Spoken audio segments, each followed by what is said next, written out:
Hello students, कक्षा 11 का जो अंग्रेजी अनिवार्य का पेपर है वो आगे है। शुरू से लेकर अंत तक सोल्व करते हैं। आगे के जितने भी पेपर्स हैं मैं आपको सबसे पहले सोल्व कराऊंगा, तो मेरे चैनल को सब्सक्राइब कर लीजिए। चलते हैं इस पेपर को सोल्व करने के लिए शुरू से लेकर अंत तक। सबसे पहला क्वेश्चन जो है वो पैसेज का है, राजस्थान की कल्चर और उसके बारे में। ठीक है, तो आंसर करते हैं इसका। देखो शुरू से लेकर अंत तक। Living condition of Rajasthan people is dull and harsh, ये सही है। Make the life of Rajasthan people colourful, क्या चीज़ राजस्थान के लोगों को कलरफुल बना देती है?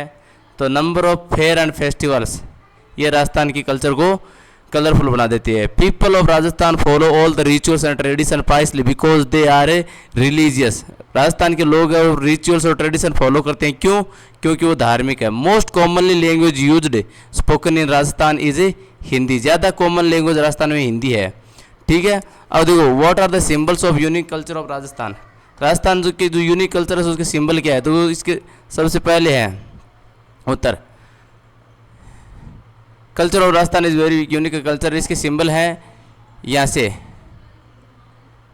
Colourful dresses, heavy jewellery, palatial mansions, havelis, diverse joys, festivals, ये सभी सिंबल्स है rich unique culture of Rajasthan. तो ये इसका पांचवें का उत्तर है। What gives Rajasthani culture a rich heritage, कौन सी चीज़ राजस्थान की कल्चर को एक रिच हेरिटेज देती है? तो यहाँ देखो ये इसका उत्तर है, दूसरी लाइन देखो यहाँ पर, unique mixture of diverse topography, history and curious lifestyle is vote gives Rajasthani culture is rich heritage, यानी राजस्थान की टोपोग्राफी है वो यूनिक मिक्सचर है, हिस्ट्री भी अलग है और क्यूरियस लाइफस्टाइल है, ये सभी राजस्थान की एक रिच हेरिटेज को देते हैं।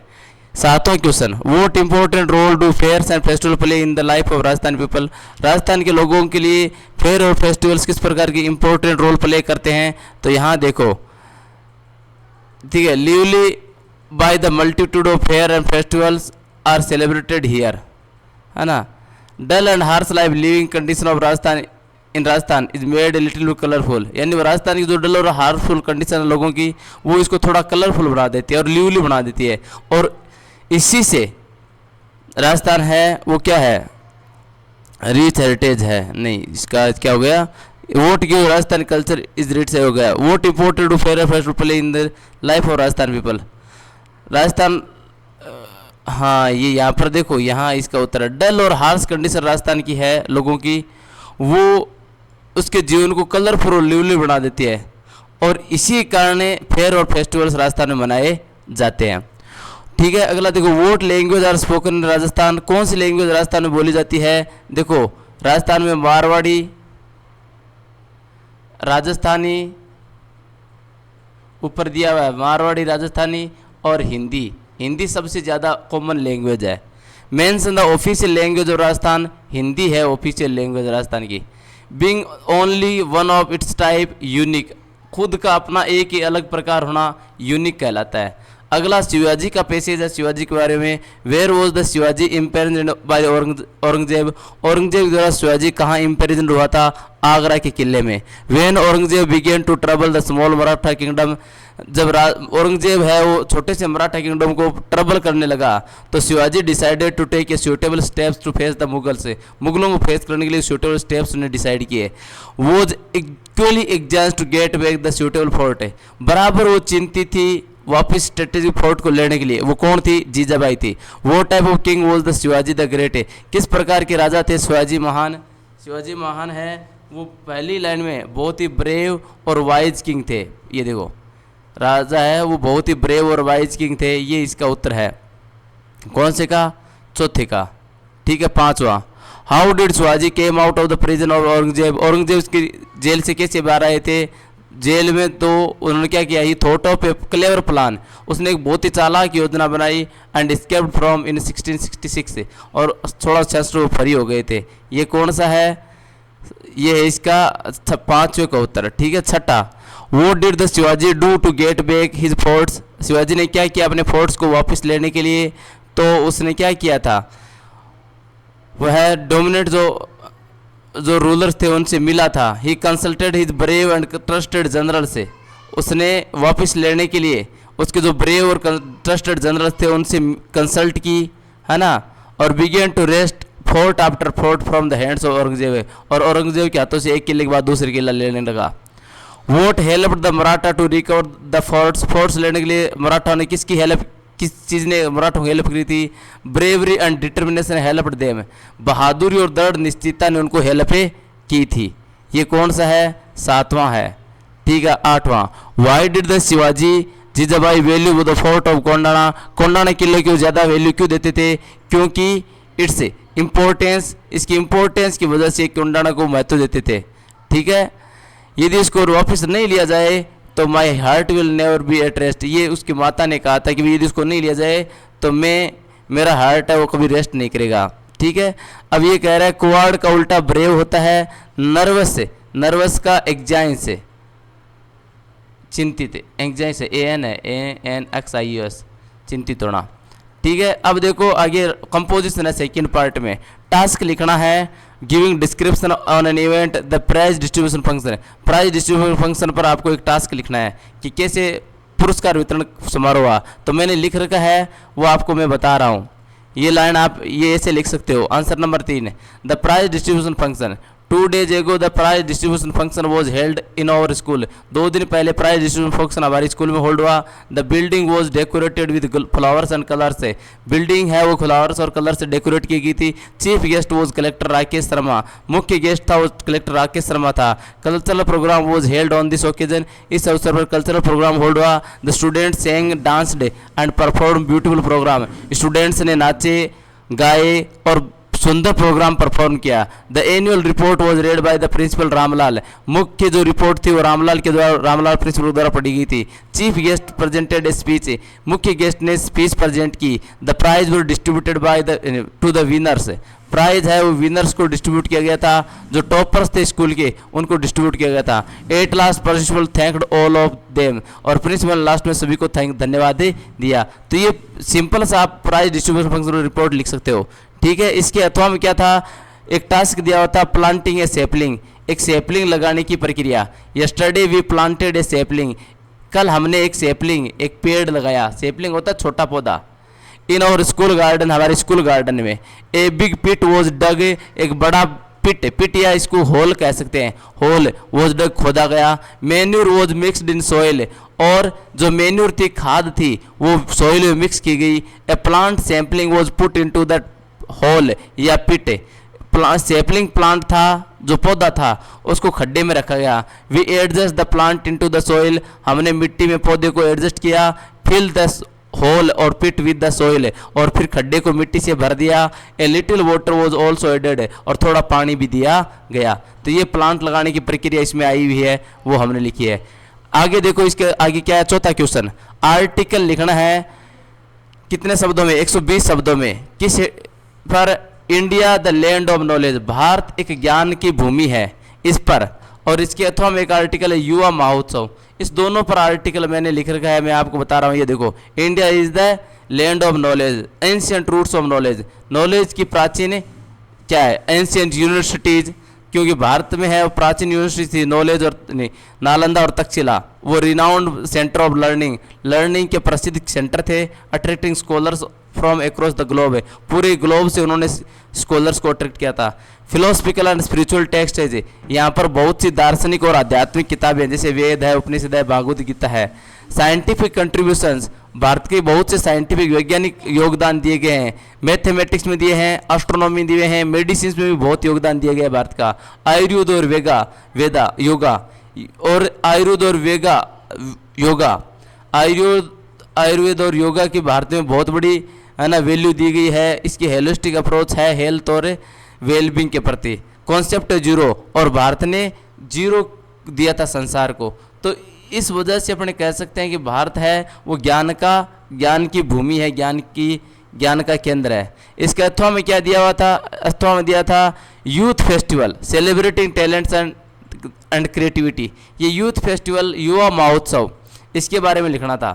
तो देखो, youth festival held at our school was at our college was remarkable event.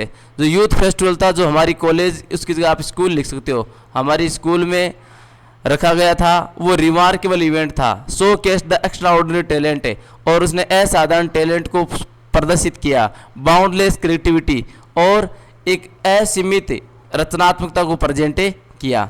Young minds of our campus, हमारे कैंपस के जो यंग माइंड्स थे उनकी क्रिएटिविटी को प्रेजेंट किया। The festival served as a platform for students, इस festival ने, युवा महोत्सव ने प्लेटफॉर्म के रूप में सर्वे किया स्टूडेंट्स के लिए टू एग्जिबिट दियर स्किल्स, कि अपने स्किल्स को प्रदर्शित करें इन वेरियस फील्ड्स, विभिन्न क्षेत्रों में, जिसमें art, music, dance, theatre, sports ये सब शामिल थे। हर क्षेत्र में अपनी कला को एग्जिबिट करें with wide area of captivity performances, और एक मंत्रमुग्ध परफॉर्मेंस का जो विस्तृत प्रदर्शन था और थ्रिलिंग कॉम्पिटिशन्स था और इंस्पायरिंग डिस्प्ले था प्रतिभा का। The event prove to be a memorable experience for everyone involved, event है ये मेमोरेबल एक्सपीरियंस साबित हुई हर सभी के लिए। ठीक है, ये था चौथा। अब पांचवा देखो, पांचों में दोनों में लेटर आया हुआ है कि राजेश हो 116 और अशोक नगर उदयपुर के रहने वाले। Write a letter to the secretary of board of secondary education Rajasthan Ajmer, secretary को पत्र लिखना है board of secondary education Rajasthan Ajmer को, asking for a duplicate copy of your mark sheet है, मार्कशीट की डुप्लीकेट कॉपी मांगने के लिए। इसके अथवा में क्या है कि यू आर रवीना शर्मा, तुम रवीना शर्मा हो, स्टूडेंट ऑफ क्लास 11 स्टूडेंट की छात्रा। Letter water tank of your school has not been cleaned for many days, water tank आपके स्कूल का क्लीन नहीं हुआ था। लेटर लिखना है प्रिंसिपल को अरेंजमेंट करते हुए क्लीन वाटर टैंक को क्लीन करने के लिए। तो बहुत ही सिंपल है, वो मैंने लिख रखा है दोनों ही लेटर है। सबसे पहले खुद का एड्रेस अशोक नगर उदयपुर, फिर डेट लिखने है सीध में, फिर किसको लिख रहे हैं secretary board of secondary education Ajmer, किस लिए लिख रहे हो सब्जेक्ट लिखना है for a duplicate copy of marksheet. ठीक है, डियर सर के बाद लिखना है विद ड्यू रिस्पेक्ट, रेस्पेक्ट के साथ।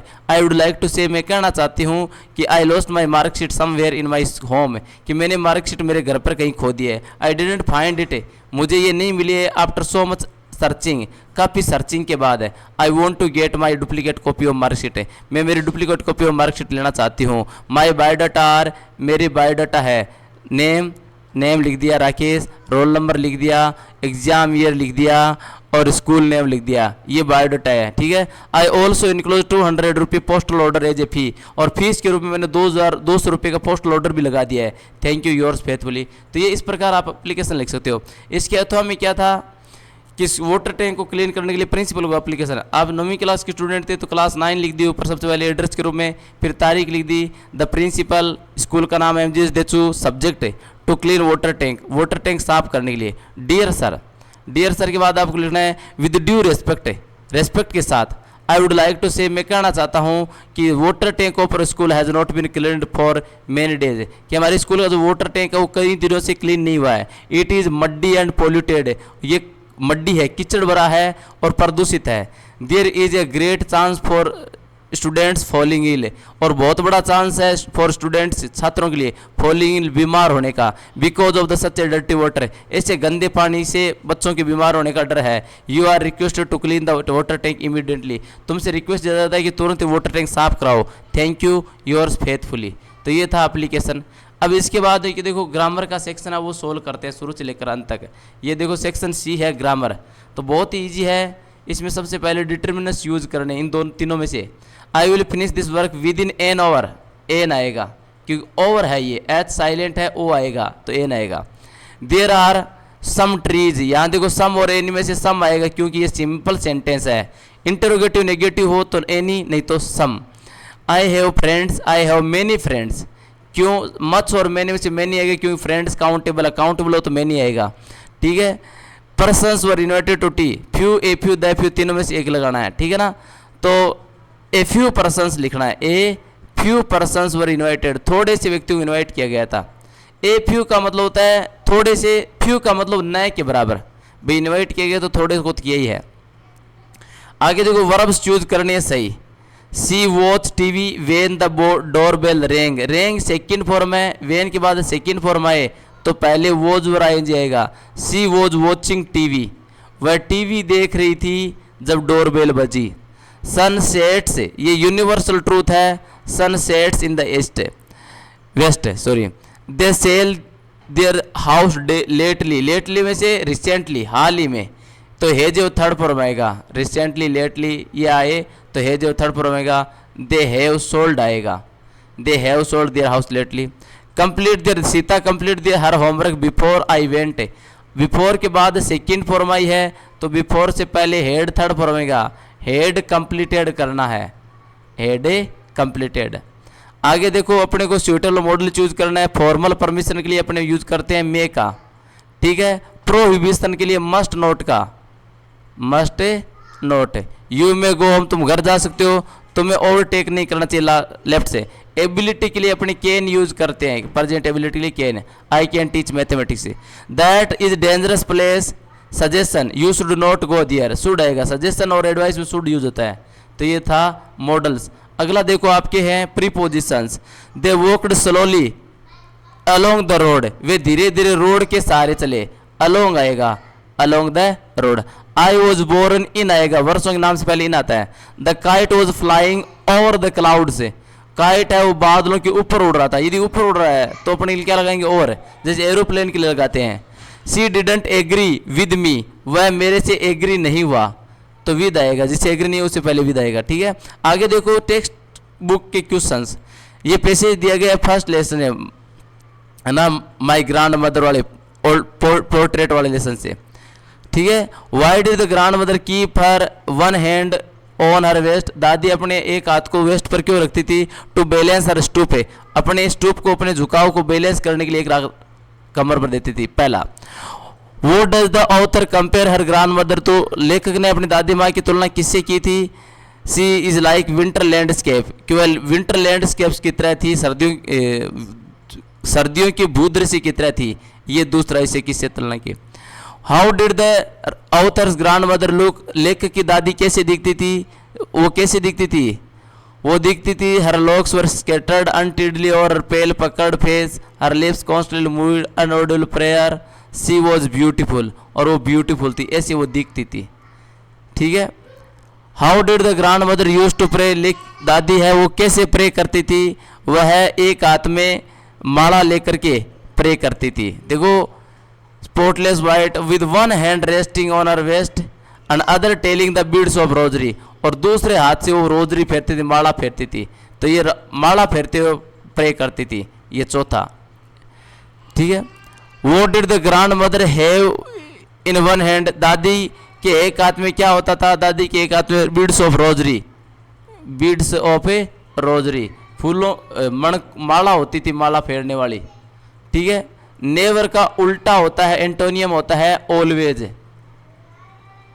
ठीक है। आगे देखो अगला क्वेश्चन, अगला पैराग्राफ अथवा में दिए, दोनों में से एक करना था आपको। What is a surprising about the population of India, Bharat की पॉपुलेशन के बारे में सरप्राइजिंग क्या चीज़ है, कि भारत की जनसंख्या more than the entire population of Africa and south America put together, कि भारत की जनसंख्या है वो अफ्रीका और साउथ अमेरिका दोनों को मिला दे तो भी उससे ज़्यादा है, ये सरप्राइजिंग चीज़ है। What happen is the population is not controlled, population control नहीं तो क्या होगा, that hope of people will die in their hungry hutment से, कि लोगों की आशाएं हैं वो अपनी भूखी झुग्गी झोंपड़ी में मर जाएगी, ये उसकी पॉपुलेशन कंट्रोल नहीं है तो लोगों की आशाएं मर जाएगी।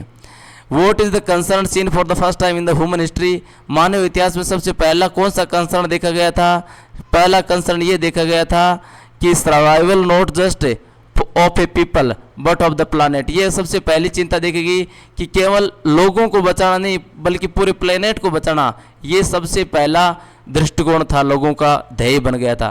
What is the contribution of the emerging new world vision, देखो इमर्जिंग न्यू वर्ल्ड विजन का कंट्रीब्यूशन क्या था, तो देखो ये कंट्रीब्यूशन था इमर्जिंग न्यू वर्ल्ड का कि in era of responsibility, era of responsibility, जिम्मेदारी काल में, है ना, जिम्मेदारी काल में था कि it is a holistic seeing the world as an integrated whole rather than the disassociated collection of parts से, सबसे बड़ा कंट्रीब्यूशन ये था कि संसार को अलग अलग देखने के बजाय एक इंटीग्रेटेड के रूप में देखा जाना, ये विजन था। विजन का सिनोनियम है व्यू, दृष्टिकोण, ठीक है। आगे देखो क्वेश्चन आंसर मैं आपको बताऊंगा सिर्फ इनको। What had the professor Gaitonde had been doing before his collision with the truck, मैंने ट्रक से भिड़ने से पहले गेटोंडे क्या कर रहा था, he was thinking the catastrophic theory, वह कैटास्ट्रोपिक थ्योरी के बारे में सोच रहा था कि यदि मराठा पानीपत की लड़ाई में जीत जाते तो क्या होता, ये सोच रहा था। The article has article has titled silk road. Silk road title किया गया क्यों? क्योंकि लेखक था उसने कोरा यात्रा की थी, और कोरा यात्रा कहाँ से की थी? सिल्क रोड से की थी। सिल्क रोड वो जो तिब्बत से होते हुए, चाइना से होते हुए पश्चिमी यूरोप जाता था, जहाँ पर सिल्क का एक्सपोर्ट किया जाता था, है ना, इसलिए सिल्क रोड टाइटल दिया गया था। Means the turning point relation between the writer and his grandmother. Writer और ग्रैंड मदर के बीच टर्निंग पॉइंट क्या था? राइटर और ग्रैंड मदर पहले गांव में रहता था, लेकिन जैसे ही माता पिता है वो शहर में शिफ्ट हो गए, तो वो शहर में आए, तो शहर में आना ही उनके लिए एक टर्निंग पॉइंट था।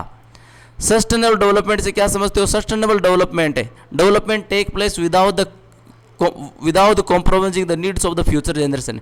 डेवलपमेंट ऐसा हो जो फ्यूचर जनरेशन की नीड्स को बिना कॉम्प्रोमाइज किए डेवलपमेंट हो, वो सस्टेनेबल डेवलपमेंट होता है। ठीक है। एडवेंचर स्टोरी को साइंस से कैसे रिलेट किया गया है? देखो, एडवेंचर स्टोरी में क्या बताया गया है कि यदि मराठा है वो पानीपत की लड़ाई में जीत जाते तो क्या होता, तो उसने इसके साइंस से जोड़ा गया है कि जैसे मान लो एक इलेक्ट्रॉन है वो एक जगह पर रहता है, लेकिन हम किसी गोली को छोड़ें सोर्स से तो हमें पता चलता है गोली कहाँ जाएगी, कहाँ रुकेगी। लेकिन सेम यदि हम गोली के इलेक्ट्रॉन को छोड़े तो हमें पता नहीं रहेगा कहाँ हो जाएगी, किस स्थिति में रहेगी। ऐसे ही हमें पता नहीं रहेगा कि भाई इस घटना के इतिहास में ऐसा हो जाता तो क्या होता, इसका हमें पता नहीं रहता है। तो ऐसी कहानी ये इसमें हिस्ट्री और साइंस दोनों रिलेट की गई है। Mention the 3 phases of the author's relation with the grand mother before he left country. यानी शहर जाने से पहले दादी माँ और ऑथर के बीच 3 फेजों के बारे में बताइए।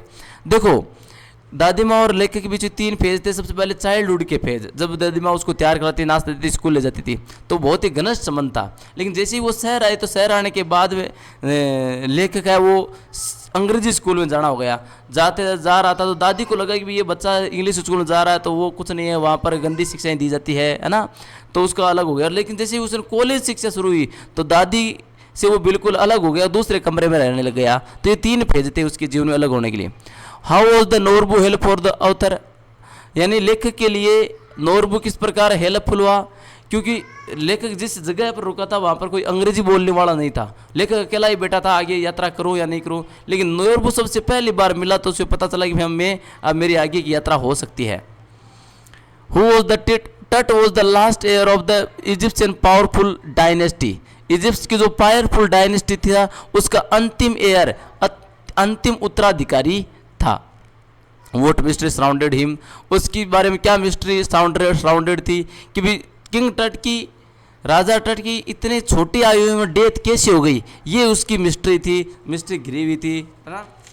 आगे देखो, एक्सप्लेन करना है आपको, एक्सप्लेनेशन लिखनी है, रेफरेंस कॉन्टेक्स्ट एक्सप्लेनेशन। तो कैसे लिखना है? सबसे पहले इसमें देखो, सबसे पहले लिखना है आपको रेफरेंस में लिखना है कि क्या लिखना है। देखो, रेफरेंस में लिखना है these lines have been taken from the poem my childhood, कि ये जो लाइनें है वो माई चाइल्डहुड से ली गई है। It is written by Marcus Nathan के द्वारा ये लिखी गई है पोइम। तो ये रेफरेंस। फिर कॉन्टेक्स्ट में लिखना है कि इस पोइम में मुख्यतः क्या बताया गया है। फिर आपको एक्सप्लेनेशन करना है, एक्सप्लेनेशन बताना कि लाइनों में क्या लिखा गया है। अगला देखो, ये पोइम है, इसमें भी यदि ये नहीं लिख रहे तो इसके लिख सकते हो। इसमें भी रेफरेंस लिखना है, रेफरेंस में लिखना है these lines have been taken from the poem father to son. ये लाइनें हैं वो पोइम फादर टू सन से ली गई है। It is written by the Elizabeth Jenny, ये एलिजाबेथ जेनी के बारे में, एलिजाबेथ जेनी के द्वारा लिखी गई है पोइम। ठीक है। कॉन्टेक्स्ट में लिखना है इस पोइम में क्या लिखा गया है, एक्सप्लेनेशन में इन लाइनों को एक्सप्लेन करना है, सिंपली एकदम, ठीक है ना। Give the central idea of the poem father to son. Father to son poem में सेंट्रल आइडिया देना है। देखो, फादर टू सन में क्या है कि जेनरेशन गैप बताया गया है कि फादर और सन के बीच कोई कम्युनिकेशन नहीं है, कोई तालमेल नहीं है, कोई संबंध नहीं है, इमोशनल डिस्टेंस है उनके बीच में। तो ये सेंट्रल आइडिया इस पोइम का है। What did the poet realize about his adults? Poet है अपने एडल्ट्स के बारे में कैसे रियलाइज़ करता है? पोइट एडल्ट्स को रियलाइज़ करता है कि उसका बचपन बहुत अच्छा था, मैंने मेरा बचपन कहाँ खो दिया है ना। तो वो अपने बचपन के बारे में याद करता है इसमें। What happens when the goldfish enter the thickness? Goldfish जैसे ही थिकनेस में एंटर करती है तो क्या होता है, एक शोर शुरू हो जाता है, ए नॉइस स्टार्ट्स, ए इंजन स्टार्ट्स, इंजन शुरू हो जाता है, शोर शुरू हो जाता है। What the poet's feeling toward the childhood? कोई कवि की चाइल्डहुड के प्रति क्या फीलिंग है? कवि है वो चाइल्डहुड के प्रति बहुत ही बड़ी फीलिंग है। वो कहता है कि मेरा बचपन कहाँ चला गया, कितना शांत और कितना अच्छा बचपन था, कितना भोलापन, कितना सीधा बचपन था, जब मैंने सोचना ही नहीं शुरू किया था कि क्या अच्छा है क्या गलत है, क्या जो सभी जो कहते हैं है ना वो सही है या गलत है ना, ये मैंने सोचना ही शुरू नहीं किया। तो बचपन उसको बहुत ही अच्छा लगता है। What is the agony of the father, in what way is ready to compromise, पिता की क्या एगोनी है और किन तरीक़ों में वो कॉम्प्रोमाइज़ करने के लिए तैयार है। पिता की एगोनी ये है कि उसके बेटा है वो कहना नहीं मानता है और जैसा पिता चाहता है उसके अनुसार उसका बेटा नहीं चल रहा है। ये एक जेनरेशन गैप है और बीच में पिता और बेटे के बीच कम्युनिकेशन की कमी है, उनके बीच में कोई इमोशनल अटैचमेंट नहीं है, इमोशनल डिस्टेंस है, तो इससे पिता है वो पीड़ित है। ठीक है, आगे देखो, I have done something real at last, who did the Andrew utter these words, इन शब्दों को एंड्रू ने क्यों अटर किया था ये आप किताब से देख सकते हो। Narrate the tale of the melon city in your own words, अपने खुद के शब्दों में आपको कहानी बतानी है मेलन सिटी की। मेलन सिटी में क्या होता है, एक मूर्ख राजा होता है जो एक आरक को बनाता है शहर के रोड पर, लेकिन आरक तैयार होने के बाद जैसे ही राजा विजिट करता है उसको देखने के लिए तो उसका मुकुट गिर जाता है आरक से टकरा करके।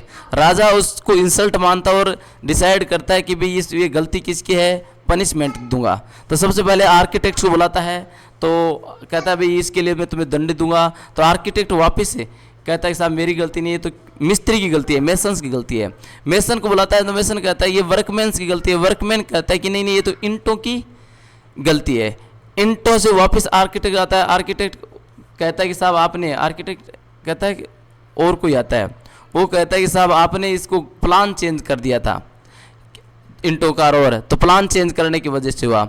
तो उसके बाद राजा कहता है कि भाई चलो प्लान चेंज कर लिया, किसी न किसी को तो दंडित करना पड़ेगा, इसके लिए बुद्धिमान आदमी को बुलाया जाता है, वाइज मैन को बुलाया जाता है। वाइज मैन कहता है कि भाई अब ये सारे को तो दंडित किया नहीं जा सकता कि राजा ने टच कर दिया, जिस चीज़ को राजा ने टच कर दिया उसको सज़ा नहीं दी सकती। तो राजा कहता है भाई किसी न किसी सज़ा दी जाएगी, इसलिए न्यूज़ बनाया जाता है, फांसी का फंदा तैयार किया जाता है। फिर देखा जाता है कि कोई भी व्यक्ति उस फांसी के फंदे तक पहुंच नहीं पा रहा है, तो फिर फंदा मापने पर पता चलता है कि राजा के पास, राजा ही इस फंदे पर पहुंच रहा है। तो अंत में डिसाइड किया जाता है कि राजा ही उपयुक्त है इस फांसी के लिए, तो राजा को फांसी लटका दी जाती है। What did the wisest man counsel, wisest man ने काउंसिल ये क्या भी ये जो आरक बना है वो राजा ने टच कर दिया, इसलिए इस आरक को तो सज़ा नहीं दी सकती, लेकिन किसी न किसी को तो सज़ा मिलनी चाहिए, ये कहा था। Do you agree with the title birth title से आप एग्री हो? बिल्कुल मैं एग्री हूँ, इस चीज़ से बिल्कुल सही कहा। इसमें शाहिद और नरेटर, देखो how did the Shahid and narrator develop their friendship, शहीद और नरेटर ने कैसे अपनी फ्रेंडशिप डेवलप की थी। शहीद और नरेटर है वो दोनों एक ही कॉलोनी में रहने लगे थे, उसके बाद में वो दोनों एक दूसरे की पार्टीज में एक साथ रहने लगे थे, तब उनकी बीच में फ्रेंडशिप डेवलप हुई।